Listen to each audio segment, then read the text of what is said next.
999ers risk their lives every day keeping us safe. We do this job to help people. But all too often, they're abused and attacked. The vehicle threw me like a rag doll. It should have killed me. These personal attacks on police, paramedics and firefighters are at an all-time high. I'll admit, I was absolutely terrified. We don't put on this uniform to be assaulted. Leaving them traumatised and unable to work. It felt like I was saying goodbye to my career. But while the violent criminals responsible are hunted down and brought to justice, You're under arrest. You do not have to say anything. our protectors fight to get well and back on the job. I was not going to give up. There was no way. It's took a hell of a lot of hard work to get back to the place I'm just now. Ready to face the next critical incident.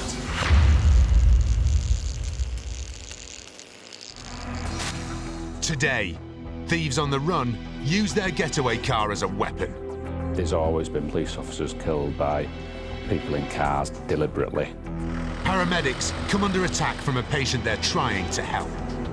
He was thanking us, and all of a sudden, he just lurched out. And there's an emotional return to work for a police officer who owes his life to the quick thinking of a colleague. The journey that you've had, it puts a lump in my throat.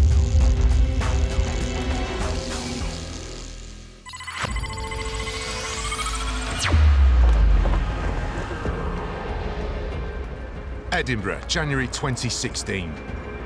PC Fraser Bell is on shift when the police receive a call from a member of the public. Good evening, Police Scotland. How can I help? Hi, how you doing? I'm just I'm phoning. There's a group of teenagers that have just walked by Baltara Street in Edinburgh and set a bin on fire. I was working with two colleagues and we were kind of within the city centre, actually making our way back to my home station, which was Howden Hall, to go for our break. And we heard a shout on the radio about a large group of youths in the Morningside area causing a bit of a disturbance. The bin currently escalating now, so I'm also going to phone the fire brigade. How many is in this group? I'd say about 8. A female officer has already made her way to the scene. You know from listening to the radio when people are just doing a normal update and when they're, in a bit of an issue. But you could tell from the tone of her voice that she was quite, not panicked, but quite concerned. And also there was like sounds in the background of a disturbance. Made our way there quite quickly, and on arrival, I've observed the female officer surrounded by a group somewhere in the region of kind of 12 to 15, possibly more, possibly less, youths. One youth had hold of the female officer. Basically, they were struggling. So on seeing this, I've jumped out of the passenger side door. I've taken hold of the male, and in no uncertain terms, I've told him to calm down and behave himself. And at that point, this male's become really aggressive and started acting quite violently towards BC Bell, and there's basically been a struggle. This has quite quickly moved on to the shop front that was next to the door, which was a really large glass window. A shocking incident is about to unfold. As Fraser tries to restrain the youth pulls them both towards the shop window, causing the glass to shatter. I think just the pressure of his weight and my weight against this glass has caused it to implode.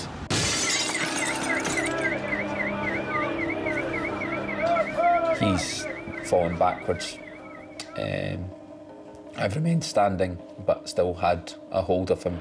Within seconds, I've looked up, and there above us is the remainder of the glass about to fall on top of us, or specifically him. Large pieces of glass, probably 1 metre or 2 metres in width, and the same in length. Big jagged pieces of glass have started falling down. I've pulled him into my body to protect him with my right arm, whilst raising my left arm up above my head to protect us from the falling glass. At which point in time, the glass is basically exploded around my arm and then shattered around our feet. I've then looked at my left arm. I've just seen carnage. My first reaction is to grab this male because we need to detain him. I think it was the third or fourth call of my name. I've looked to my right I'd seen Fraser holding his arm and just a lot of blood sort of coming out of his arm. Immediately put him in the doorway that was next to us, sat him down and tried to get him to put some pressure on the wound. It was pouring with blood. I could see down to the bone. I just effectively had a tennis ball size hole in my arm that was bleeding a lot. I mean, a lot. I've got my radio and I've shouted up to our control that we needed urgent medical assistance now. Fraser's colleague and close friend PC Martin Coulter was on duty that day. Well, the initial call, obviously, it sends a shiver up your back. It's not what you want to hear. There was panic in his voice, and it was very, very difficult to make out what was said. And at the very end, all we heard was Medic 1. Which is the major instant vehicle from the Scottish Ambulance Service. Put on the blue lights and just started making me straight there. As help arrives, Fraser's condition has deteriorated. Everything that I was wearing was saturated with my own blood, and we weren't able to get it to stop. It was as if my life was being drained out of me, and I could feel myself just starting to give. In that moment, I thought I was going to die.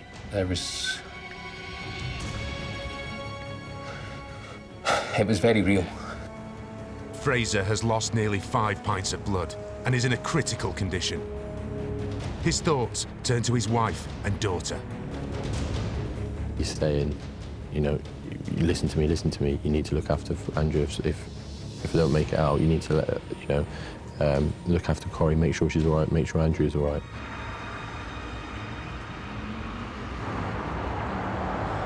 As I got there was a large pool of blood, and Fraser was sitting in the doorway, grey as a sheet, eyes starting to roll. And he sort of clocked me and said, you know, beg for me to help him. It was like someone had turned on a tap. It was pouring out of me. Martin skillfully applies pressure to Fraser's open wound to try to stop the blood flow. Application of the bandage was sore beyond belief, and I remember screaming out in the roadway. When you're losing the volume of blood that I was losing at the time, just to see it stopping is a reassurance in itself. After that point there, I was still really concerned for him because his eyes were rolling. He was almost drifting in and out of consciousness. Shock was starting to take over. I was starting to fade. I was starting to lose consciousness, and he gave me a few slaps and said, no, you're staying here, you're staying with me. And yeah, kept me where I needed to be at that time.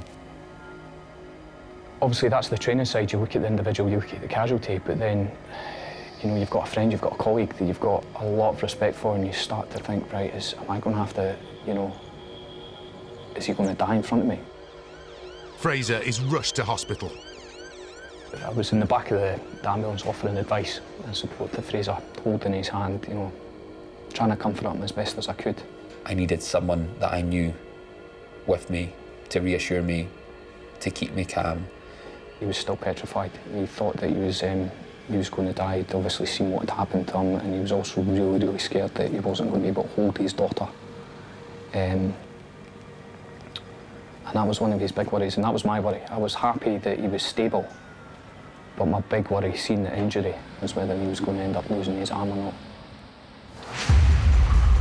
Later, Fraser needs complex surgery to save his arm. Is I ever going to be able to do the job that I love again? I don't know.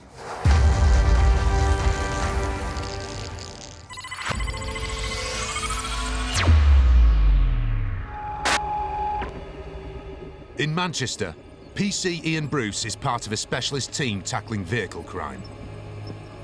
There's always been more police officers killed by people in cars deliberately than in any other way, you know, knives or guns. The car's always been the most dangerous weapon that the police have had to face.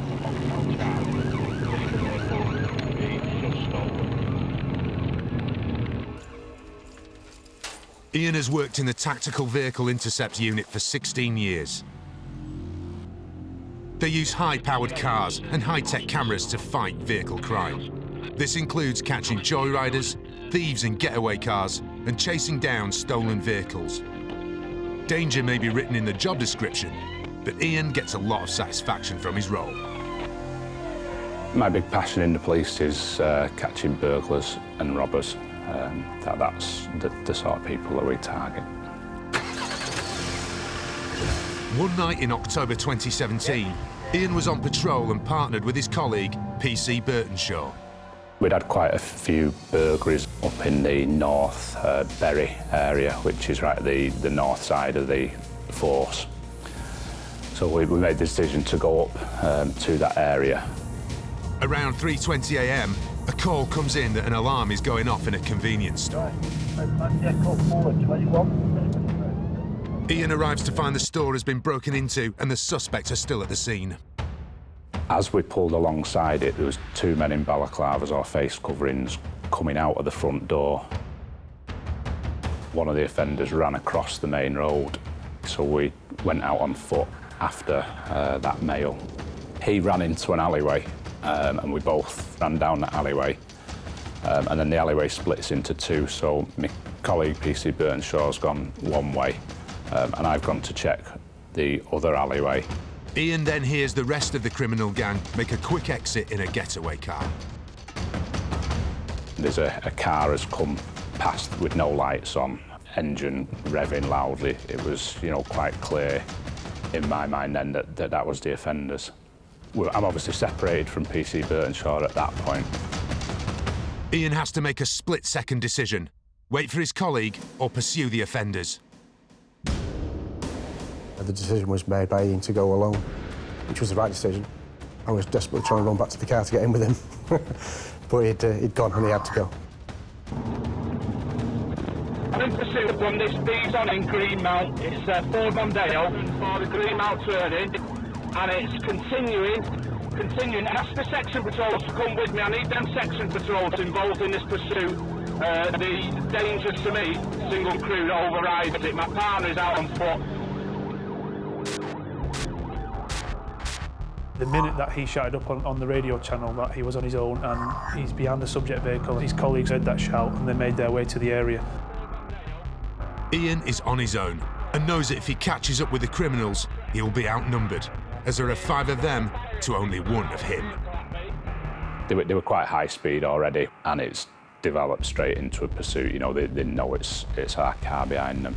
And then the car very quickly after that has stopped. Where they stopped, you know that they're not abandoning the car. As soon as those back doors open, that's the moment where you know this is different. The near side passenger is immediately getting out with a hammer, and the offside passenger is opening his door as well, and he's holding some sort of metal bar in his hand.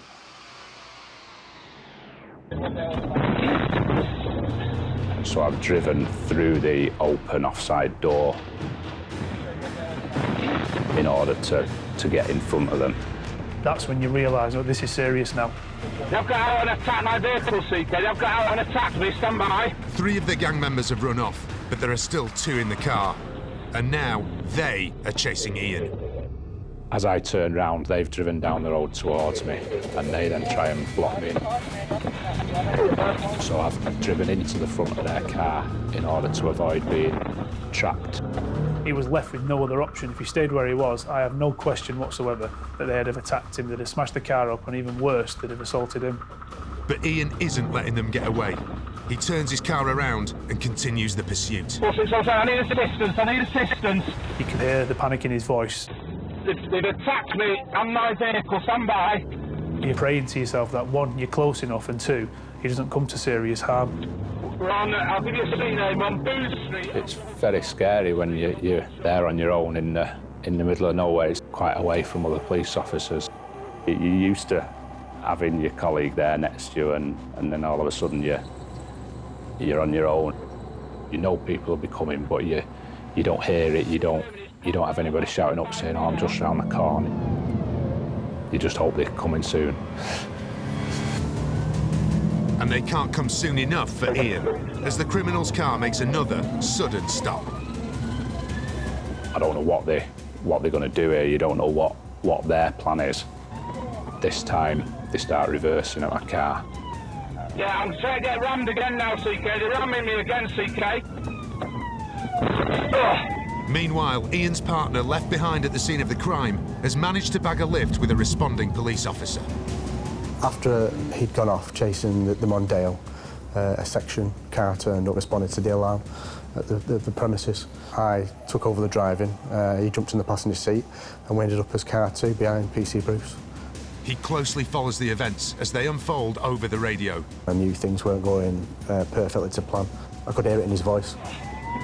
Yeah, I've been rammed again, CK. And he'd been rammed quite badly.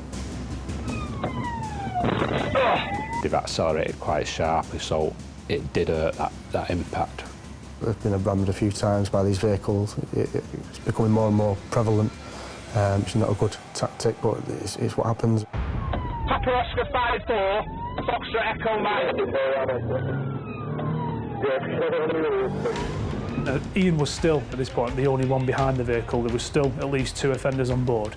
So the risk is still massive. The burglars are driving through residential streets at over 70 miles an hour, putting the public at serious risk. You don't have a lot of time to think about anything else other than what's happening in front of you and sort of self-preservation. As the chase continues, the criminals start to throw weapons from the windows. Just confirming Saturday, it's okay, and left you open it. Yeah, they're going to try and attack me again now, I think, CK. These males are armed. The front seat passenger, CK, has just thrown an axe out of the window at me. Police helicopters and other units have been scrambled. Ian's partner has now caught up behind him. Both got tasers. I will be trying to take the vehicle out when we get an opportunity. And a stinger device has been deployed ahead of the getaway car. A stinger it's like a bed of nails that's thrown out in front of a car to deflate the tyres. Roger, thank you. Is it at that junction? So that's popped the tyres. Unfortunately, when it's been thrown out, I've driven over the stinger as well, so I know that my tyres are deflating as well. Ian knows that this is his chance to bring the car chase to an end. Due to the sort of level of risk that the offenders have sort of posed, we've utilised what we call tactical contact, which is deliberately colliding with their vehicle in order to bring about the end of the pursuit. The tactic is a success, but it's not over yet. 2-1, there's been a tactical contact. The vehicle's now stopped and the driver's out and running, Later, we see the dramatic manhunt to catch the runaway driver. The driver who I went after carried on running through the field, but it was pitch black.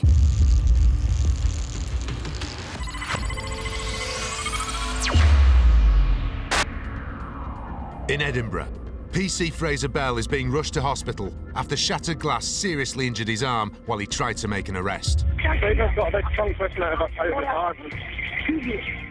With Fraser in the ambulance, his colleagues turn their attention to the youths.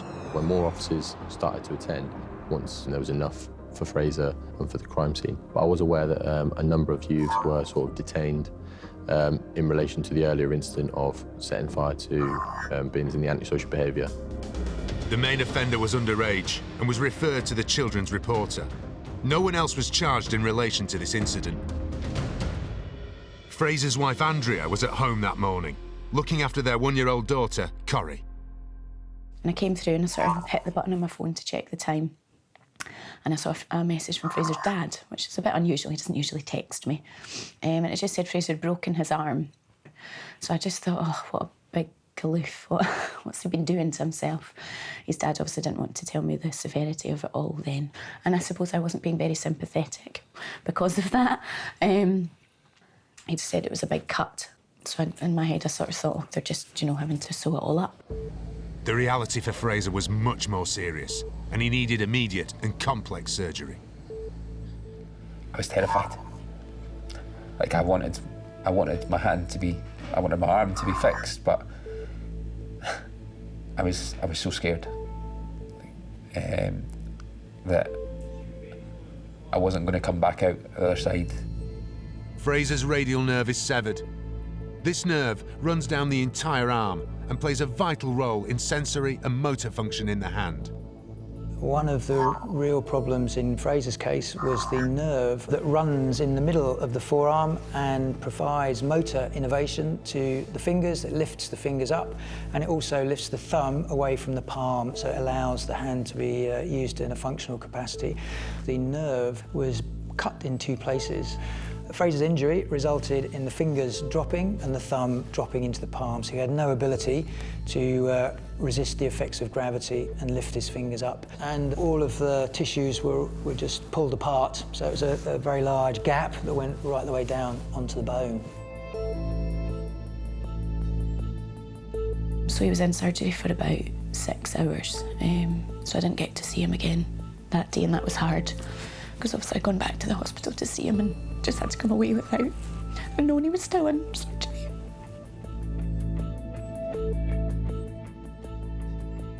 I remember waking up and I was in pieces, emotionally, physically, everything. It just felt like every single part of me had been taken away. My job, my family, this. I mean, I know I was still there, but everything about me had just been taken away. A week later, Fraser was allowed to go home for his daughter's 2nd birthday. It was one of the best moments of my life, I think. I still wasn't in a great place when I got home. Still taking a lot of medication, still in an incredible amount of pain. But yeah, just to see her wee face, her smile lit up the room when I walked in, and it was everything I could have wanted and more. Although Fraser was home, his work and his future were very uncertain. I couldn't open my hand in any way, shape or form. So I needed to basically learn how to reuse my hand completely. A lot of intensive physio, both at the hospital and at home. A lot of tears. This idea of getting back to work and going back to the shift, and maybe it wasn't going to happen. Maybe I wasn't going to be an operational police officer. Maybe I wasn't even going to be a police officer. Andrea is an occupational therapist and was keen to help Fraser with his rehabilitation.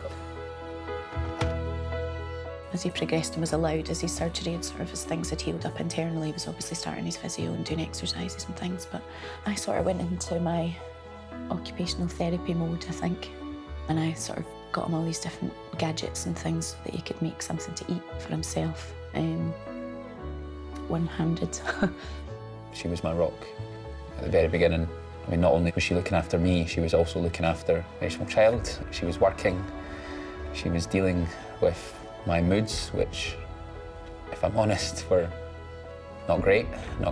As I say, I had a lot of low moments, so probably wasn't the best husband.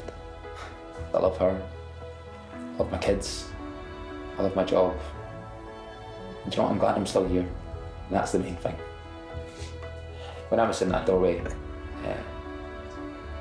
looking at one of my colleagues' eyes, and I said to him, "Can you tell my wife that I love her?"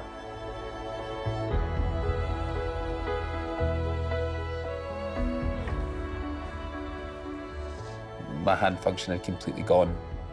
And I think one of the most poignant days was just when I was able to move one of my fingers. Amounts that if anyone else was looking would go, "You're not actually moving it." It was that initial nerves are starting to fire again, which gave me some hope. Later, Fraser's injuries keep him off work for almost a year. But grit and determination finally get him back on the beat. Every day to get that wee bit more function, that wee bit more movement. Still to come, a shock attack catches a paramedic off guard. All of a sudden, he reached out and grabbed Jodie by the throat. And some good news for Fraser. There are still some limitations to what my left hand can do, but yeah, 80% is pretty damn good.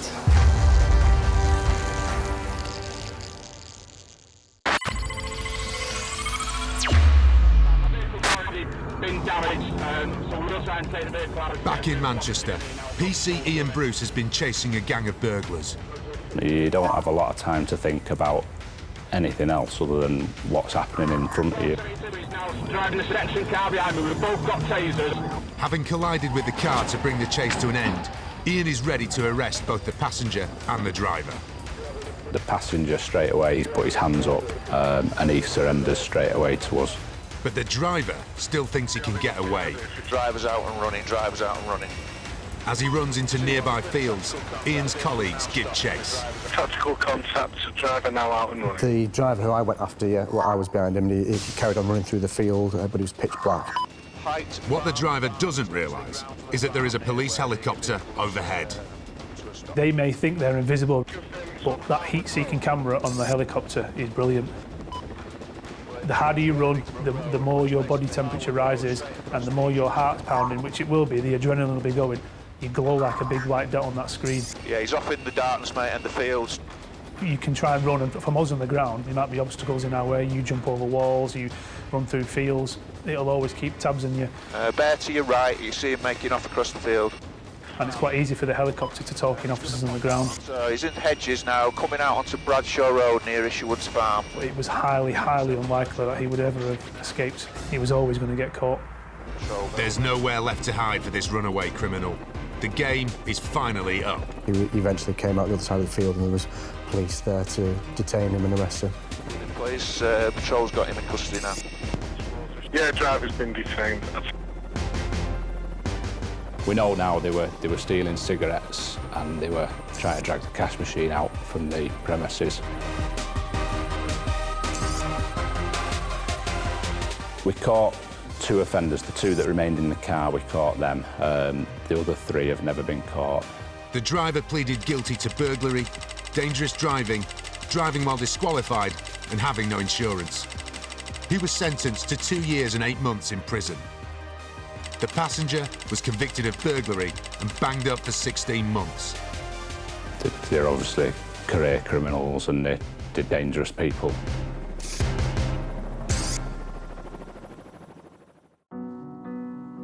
Obviously, your adrenaline's going throughout the incident and at the end of the incident, but after we've sort of got them detained and in handcuffs, I've felt initially that there's been more pain up the top of my back and spine and neck. I'm trying to get rammed again now, so you can... Ian's back has been seriously injured during the chase.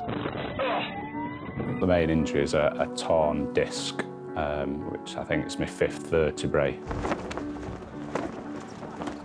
Ian is in so much pain, he's unable to work and is referred to the Specialist Police Treatment Centre in Harrogate in Yorkshire. It was still, causing me a problem. The worst pains that I have at the moment is actually being in a police car with body armour on. The body armour presses in at the base of my back where the injury is. It isn't as much as the Monday. Here, Ian will undergo intensive physiotherapy and treatment. These are the classes that we've had on offer, and I think I've overdone it quite a lot. Pilates, I started off that, and you get in positions you'd never believe. Physiotherapist Alison Crocker is pleased with his progress so far. He's very motivated, he's been very compliant with everything I've asked him to do. We also need to take into consideration state of mind and how the injury has impacted on the officer, on their working life and on their home life. So we need to look at them holistically and take everything into account. Yes. You go to work most days, you have pursuits with stolen cars, but this one does stand out, the level of violence that they showed against the police and their determination to escape. So it is one that you still sort of think about. With time and intensive therapy, Ian's recovery is going well. I think in his case, his prognosis is very good. The physio's been great. I can feel that my back itself is getting better. I'm definitely feeling more positive. I'm very happy with that. That's come on nicely.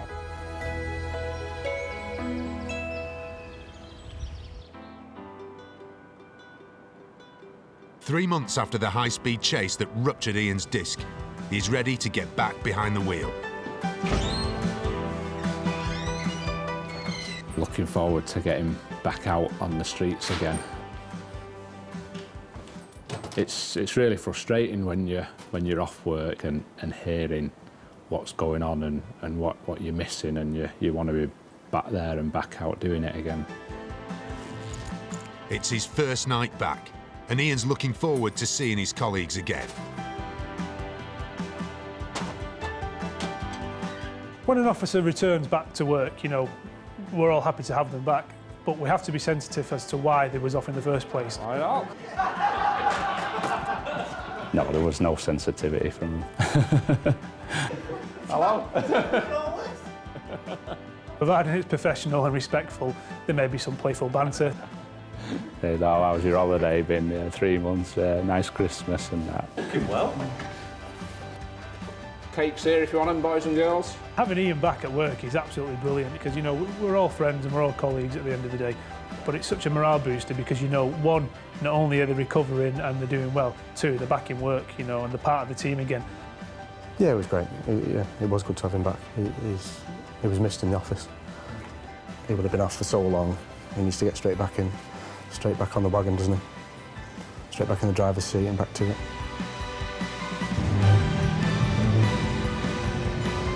Yeah, it feels great to be back in a police car and back on the street.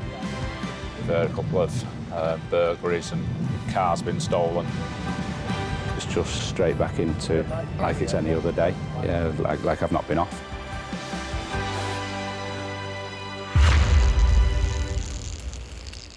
Police officers face danger in the line of duty on a daily basis. In this clip, 2 officers called to an incident in Northamptonshire are faced with a man wielding an 8-inch kitchen knife. The attacker tries to stab one officer twice and even manages to make contact. But luckily, the officer is wearing a stab vest. The attacker is eventually brought under control and arrested. Both officers received the Chief Constable's commendation for their bravery, and the knife man was jailed for 3.5 years.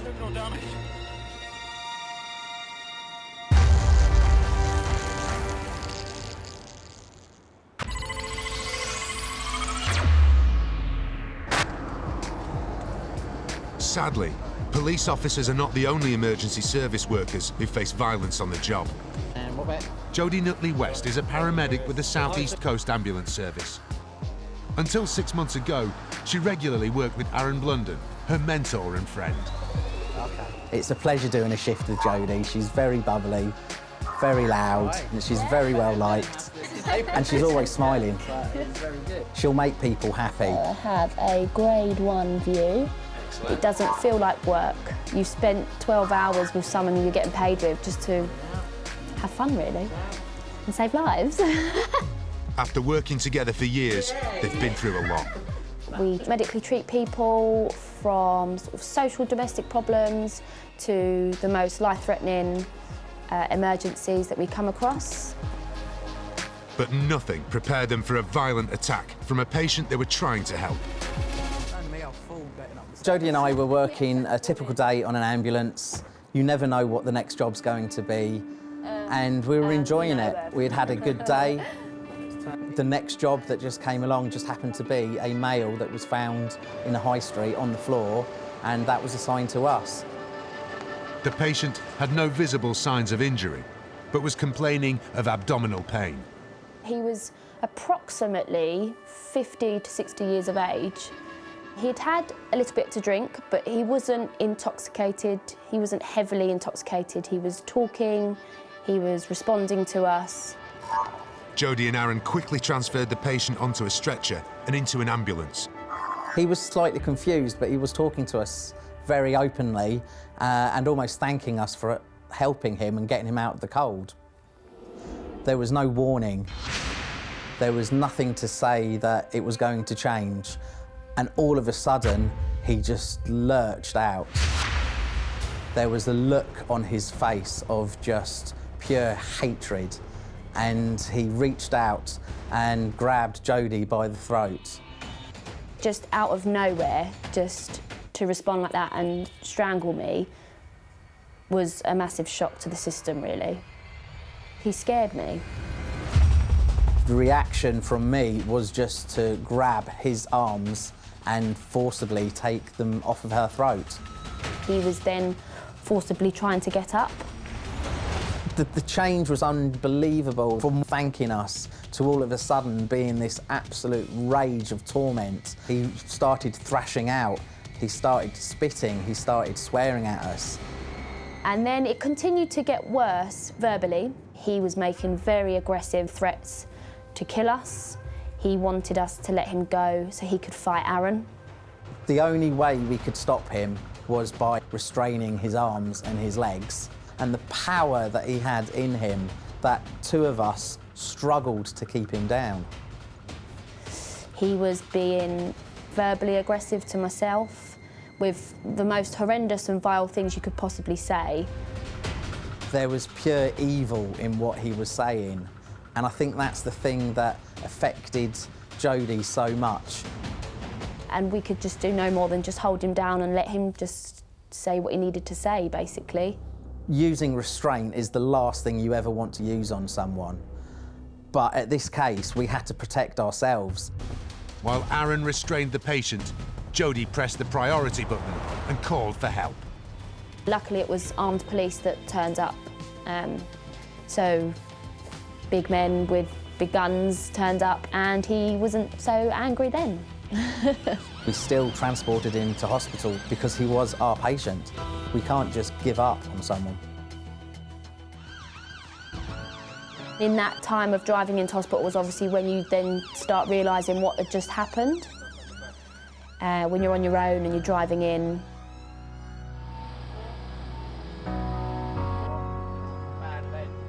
We carried on doing the rest of the shift as normal as you can. Afterwards, we did stop, we had a cup of tea, we had a chat. I think it's really important after an event like this is you have to stop for a while, you have to take in what's happened. And then this aggression hatred just came out. It was the speed as well, to me, that scared me the most, that he was just there and then bang, just whang, that was it, was gone. You have to realise that events that happen can affect future events and how you feel. I pushed to press charges with the support of Aaron, and we got him arrested. He was arrested at the hospital. Jodie's attacker wasn't charged with the offence, but was given a caution for the assault. So he's on record now, so that's something. Despite the trauma of the attack, Jodie and Aaron still see the positives. I don't think it's changed me. If anything, it's probably made me a little bit stronger. So you too? Because you've got a job to do at the end of the day, so you just have to get on with it and put a smile on and face it. You need to learn from these events, to be resilient and keep in mind why you love this job. And we love this job to help people. I couldn't have picked anyone else I'd rather have been with on that day over Aaron, because he sorted it out. You share a bond with your crewmate after that's happened. You've got someone that you can talk to because they've been there, they saw it. I love my job so much, and I wouldn't want anyone to upset that or stop that in any way. Philosophy, Hakuna Matata. He could have stopped me doing the job that I love, but he hasn't.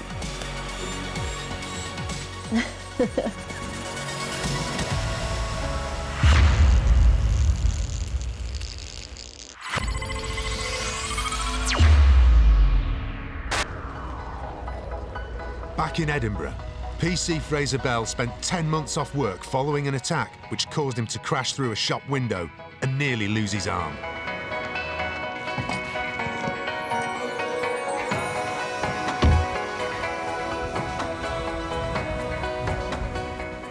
I would have gone through the window there and I would have been put in one of the doorways adjacent to here. You can look at it two ways. This is where my life nearly ended, but it's also where my life was saved by obviously Martin and the rest of my colleagues that day. During the months he was off, Fraser worked tirelessly to get movement back in his hand so he could get back on the beat. Every day sometimes was a victory. every day to get that wee bit more function, that wee bit more movement. It felt amazing. It did. It felt like I was going to get over this. We eventually got to a point where I had enough control to kind of be able to change my daughter's bum, which, as unrewarding as that sounds, was a reward in itself. And his determination paid off, as Fraser now has around 80% function back. There are still some limitations to what my left hand can do, but yeah, 80% is pretty damn good. It's pretty damn good. I would have taken 80% right at the very beginning, that's for sure. And almost a year after the incident, Fraser was able to return to work. It was good. It was really, really good. It felt like it was almost the journey had come to an end, so to speak. All the work that I'd put in had culminated in me getting back onto the shift, back to working with the people that I'd worked with before. Fraser's return was also a big moment for his colleagues, in particular Martin, whose quick thinking to stem the blood loss saved Fraser's life. It was fantastic to see him back. You know, there was the initial 5 minutes where you saw that he was a bit apprehensive, but once he'd been given the opportunity to open up again and speak about things, then yeah, he was back to his normal self, which was great to see. The struggle and the journey that you've had to come back into the police and the determination you've shown it puts a lump in my throat, you know, hear that. There's not enough words for me to describe Martin all my life. I'm 100% certain of that. If it hadn't been for Martin's actions on that day, I would not be here. Your calmness gave me calmness at the time. I remember just pretty much not wanting to die. I don't think you can ever say thank you enough to someone who effectively saves your life. There are no words. There are none. As well as his recovery, Fraser has had some more good news. He's completed our family. We now have my little boy and a little girl. He's phenomenal. He's icing on the cake. It's nice having one of each. They're both as crazy as each other. They absolutely adore each other. Fraser can now enjoy his two greatest passions in life again, his family and his job. I'm now back a fully operational response officer based at Howden Hall in the south of Edinburgh. I'm very proud of the amount of effort that I've put in order to get back to where I am. It's took a hell of a lot of hard work and sacrifice on my part in order to get back to the place I am just now. I did it, and I'm still there, still working hard, still putting in the hours.